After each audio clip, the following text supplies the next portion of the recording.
Hello, my name is Fenady from STR, and I take care of the business development for Southeast Asia. For this session, I'm going to share to you some intelligence and resilience trends of the hospitality industry. So allow me to share with you my screen so that I can start with my presentation. STR, as you know, is the leading provider of the hospitality industry. So what do? We actually collect the data from the hotels and return them as an insights to over 68,000 hotels globally.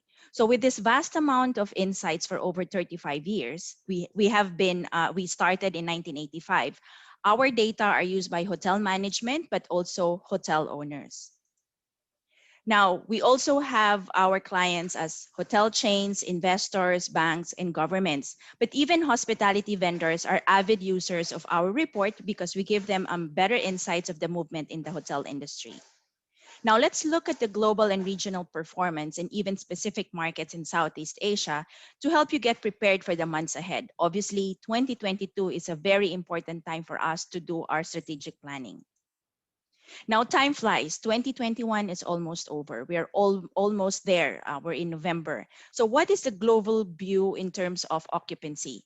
This is a snapshot of occupancy levels for open hotels. So this represents key regions. So we got the US, we got Europe, we got mainland China. So the data here is from September year to date. So from January all the way to September aggregated. So what we have seen here is that, for example, for China, they have been enjoying 54% of occupancy, while the remaining of Asia is a 35% occupancy compounded. But if we move to the Americas, the occupancy has already built up by 54% by Q3. And of course, that varies from country to country. For most of you who has been in the hospitality industry, you know that RevPAR, or the revenue per available room, is the key component or the key KPI that hoteliers are looking at. So they're not just looking at the rate, but the overall combination of occupancies and rates to understand the better profitability of the hotels. So for the month of September, we have seen that Europe, for example, has a RevPAR skyrocketing to the top of the leaderboard. So they were the best in terms of September, but that is only for September data because of the summer months. Now, for the rest of Asia, of course, it's too diverse because it's the lowest because of the restrictions.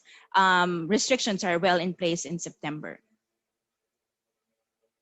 Making sense of the data and the patterns, for example, here, we are looking at local, regional, or even domestic. We're also looking at where the business are coming from. Where is it leisure or business? So let's look closely of the pandemic patterns in the region.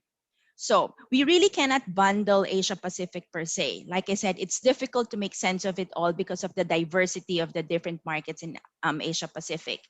Now, it's also very tricky because if we would look at the occupancy levels, for example, from we are seeing that the early onset of 2020 occupancy dropped by even as less than 50%, but then by 2021 there's a quite diverse of movement. So for example, Singapore here, which is on top of the for Southeast Asia, is at 75%, whereby Sri Lanka is at the lowest at about 20%.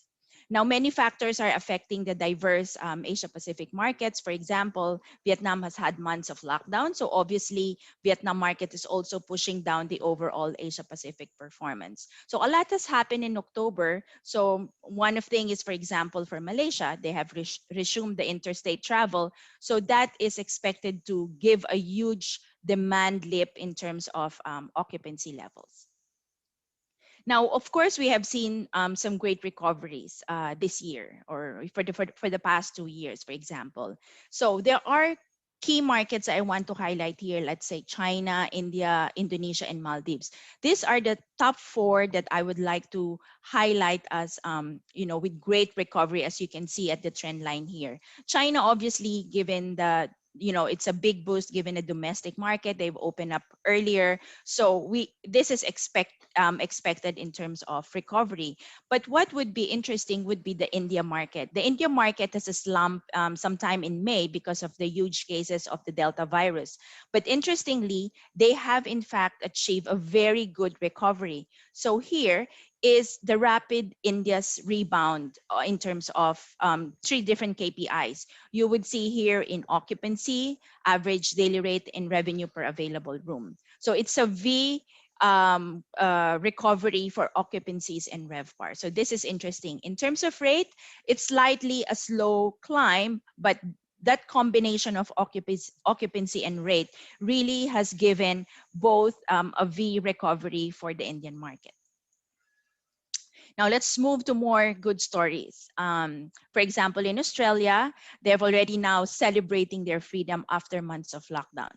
So this is just a snippet of how the Sydney market, the Sydney surrounding, and New South Wales has performed. So what we can see here is there's about 8% added in terms of occupancy points for the Sydney right after the announcement of easing of the lockdown. So this definitely shows that there is demand coming from easing of government restrictions. Now here, for example, for Australia and New Zealand, if we would compare, yes, there has been some cases, a drop in terms of occupancy sometime in September because of some huge cases. But the good news is, right after the easing, we really see that rebound in terms of occupancy. In New Zealand, for example, just about 2 days ago, the 14-day hotel quarantine period has been shortened to 7 days for fully vaccinated travelers from abroad.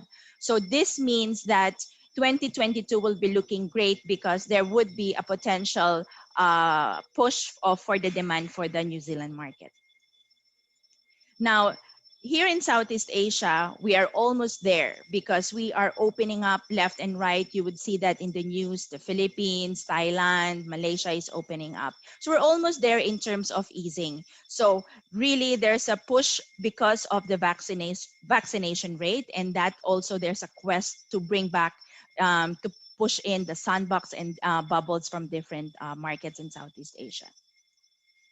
Now, Singapore and the Philippines, I just want to highlight here in Southeast Asia, these are the two countries that has enjoyed a longer high occupancy trend. As you can see from 2020 all the way to October of this year, Singapore and the Philippines, in fact, has the highest recorded occupancies among the rest of its neighbors. Why? For Singapore, they obviously have a mix of staycation, the quarantine hotels, whereby in the Philippines, the occupancy were mainly driven by repatriations of the Filipino workers. Now, the good news is in October, the Philippine capital, Manila, has allowed already for staycation hotels. So there are some accredited hotels that were allowed to have staycation. So of course, there has been an hassle of having that PCR test. But in November, for example, Boracay, for example, they are now open for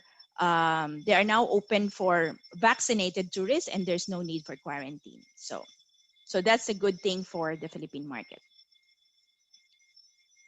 Now, here is a look of the forward-looking data that we have. So what we do is we don't just collect historical data, but we also show forward-looking data. So for Singapore, one of the key markets where the report is available, this is a 90-day look into what is occupancy on the books. So this is based on a very, very fresh data, 8th of November. So what we can see here is up until the end of the year, there's a huge bump in terms of occupancy on the books. And this is a great news because you're seeing here over 40% bookings already made for the Singapore market. However, towards the 2022, by January of 2022, we see that like a huge slide because occupancy on the books is just about 20%. But we'll never know because the VTL, the easing of restrictions, has been too dynamic, and by 2022, it will be as Singapore opens more to many countries,